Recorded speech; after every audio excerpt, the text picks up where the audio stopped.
Are we ready?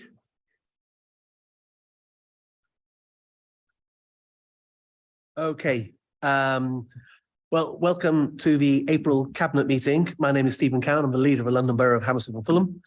And we have a light agenda tonight. And I will start by introducing the members of the full Cabinet who are here.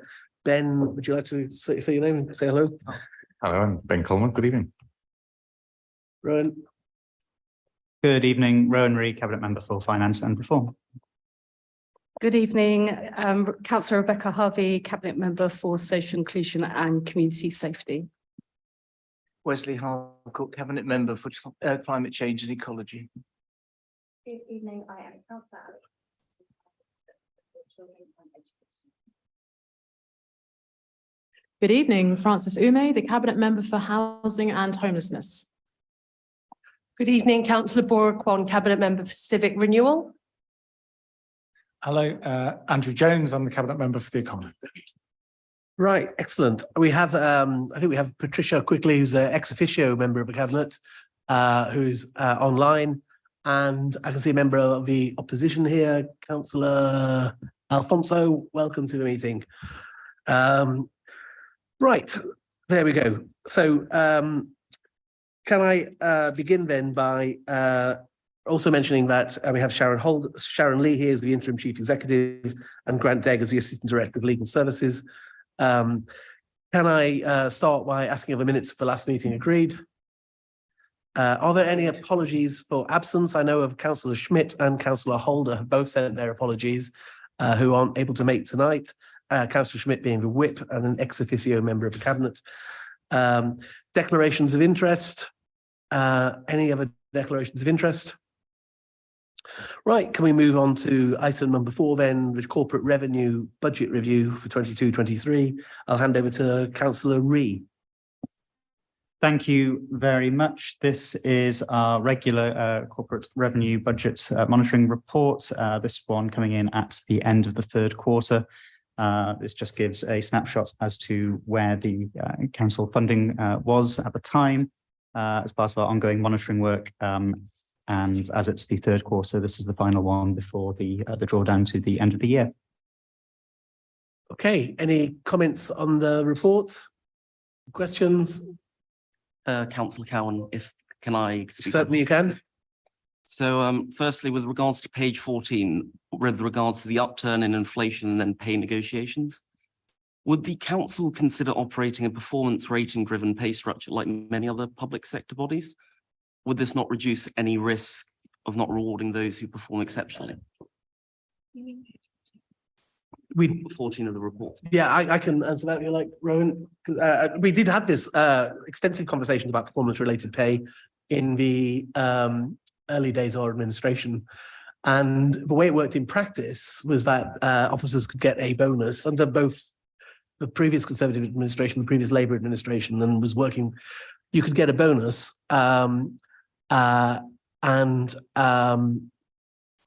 invariably they got full bonuses in all administration. So it wasn't really pay related pay. What it turned into be was just an extension of the pay. So we used a series of management consultants. I used to be a management trainer myself. And the view was that we should just pay people fairly and expect them to work to very high standards. So we introduced a performance criteria of continuous improvement, which involved a training and development program. And we sought to pursue performance not through pay, which is there's a sort of there's sort of like what's known as Herzberg's hygiene factors, which basically says pay isn't a motivator, which it isn't in technical terms. It's a demotivator. It's not good enough. So we pay well, we pay sufficiently, but we expect performance by rigorous performance management. So no, we wouldn't consider a performance rated pay. On the whole, it's a bit of a sham wherever it works. And you know, the worst examples of that can be seen in the city, where if you remember, after even crashing. Even after 2008 crash, people were still arguing they deserve their bonuses despite having wrecked the world economy. So, you know, there's lots of good examples of performance-related pay not working, and it's essentially a bit, it's dismissed in most modern management circles as a means of managing performance. So, no, we won't consider it. Do you have any other questions? I have two more on this. So page 32 of the supplementary bundle. So the supplementary monitoring information environment, this relates to Hammersmith Bridge. So just to clarify, are you seeking 66% for the full repair, or is it for the full repair and the stabilization works? So we're seeking the money for the full repair. So the deal that the government have offered us is that Hammersmith Bridge, which, just to put into context, Hammersmith Bridge was although it was built in it was opened in 1887. It's actually a much older design because it's using cast iron, wrought iron, and wood. And no one was making bridges really. No serious people were really making bridges out of those materials at that time. So, for example, if you look at Brooklyn Bridge, which was 5 years earlier, it's made out of steel because Carnegie had pioneered the process of galvanizing steel, and which is why you see so many skyscrapers and bridges across the Mississippi and stuff like that. So it's a very ancient type of structure, and it's actually a real asset to our early industrial heritage. But as a consequence, no one had looked after it with the type of work that needed to be done for over 70 years. So it's a bit like having cancer, having a very body riddled with cancer. The bridge was riddled with decay. So the bolts that hold in the suspension structure, riddled with rust and decay. The wooden platforms, some people had fitted steel platforms, which then affected the balance of the bridge, but the wood was riddled with decay. And there was a lot of decay around the bridge. Because it's such a unique structure, we, every time peeled a bit of the bridge back, found other levels of problems which required other levels of specialization. So it's a bit like knowing someone is ill, investigating for one set of illnesses, and then finding it has other illnesses as well. So that was the story of how we uncovered that the bridge was at risk of catastrophic collapse, which is why the bridge was closed on 2 occasions, and then only reopened once we put a heating system in. What that means is it's the most expensive bridge in Britain to fix. It's about 200 million quid roughly. And given that most bridges in London cost about 10 million to fix, so Albert Bridge was 9.7 million, which was owned by Royal Borough of Kensington and Chelsea, and TfL paid 85% of that. And Chiswick Bridge cost 9 million, and TfL, which owns the bridge, paid 100% of that. So the bridge, roughly 200 million quid. What the government's done is say that the people of Hammersmith and Fulham, the taxpayers of Hammersmith and Fulham, should pay a third, which is unprecedented in the size of it. And that was what TfL and the government had got together and agreed. We haven't agreed that, but it's certainly what the figure is. So we do seek a third of that payment, which will be about 70 million quid.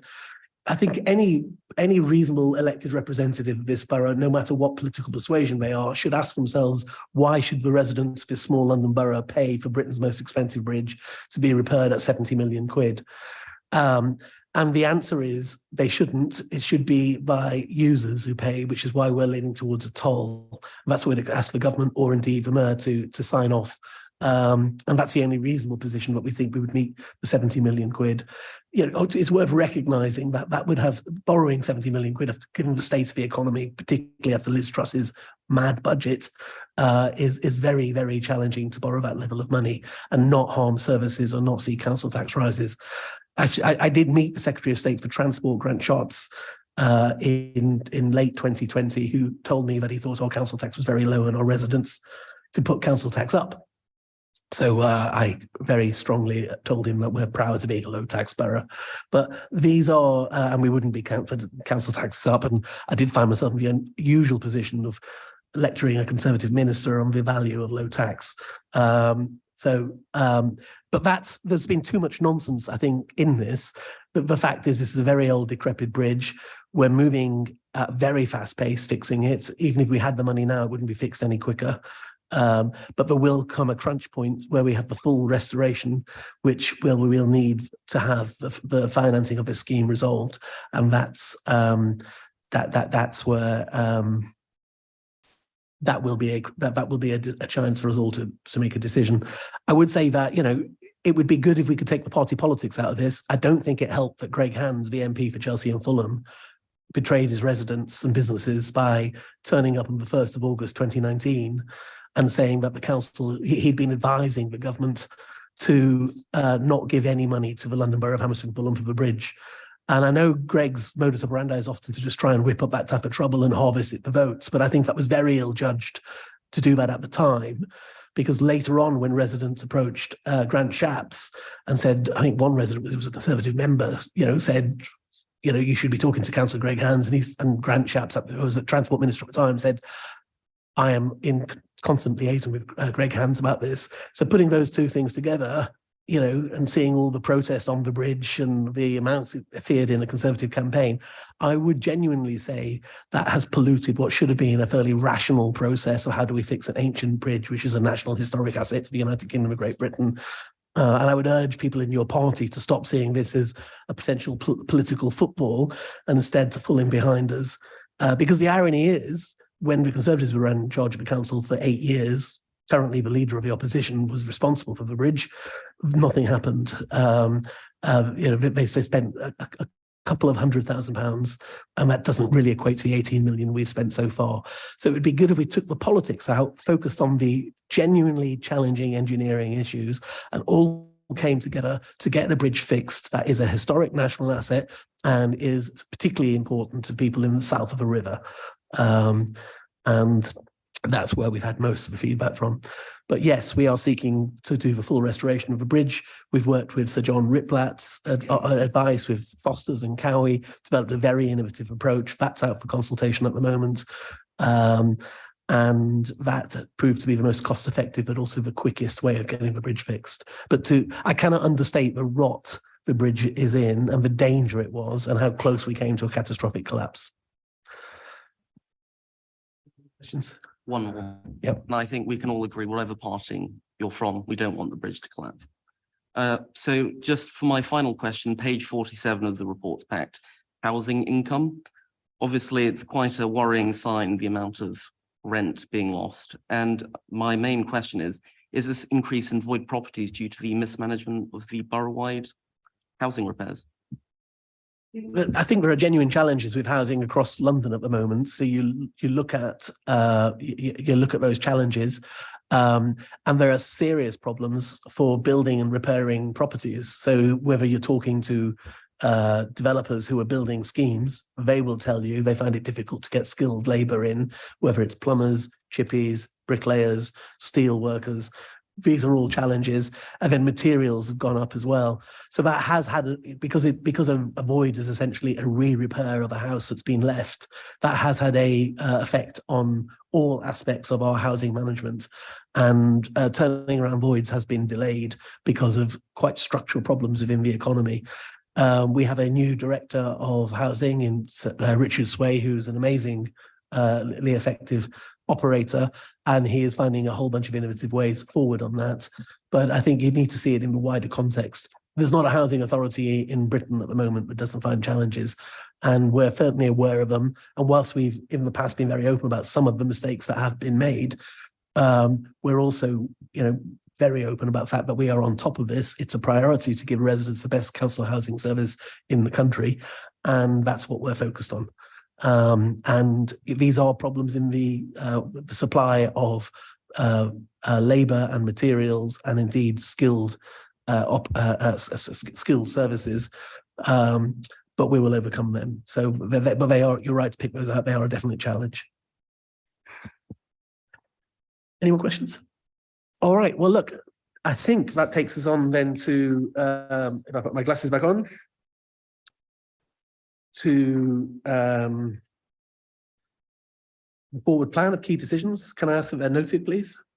And are they noted? Noted. I'm sorry, and what I should ask actually is the corporate revenue budget approved? Yes. Thank you. Is it approved? Great. Approved. Thank you very much.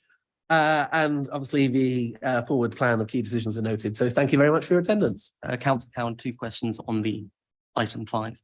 I think we've closed the meeting.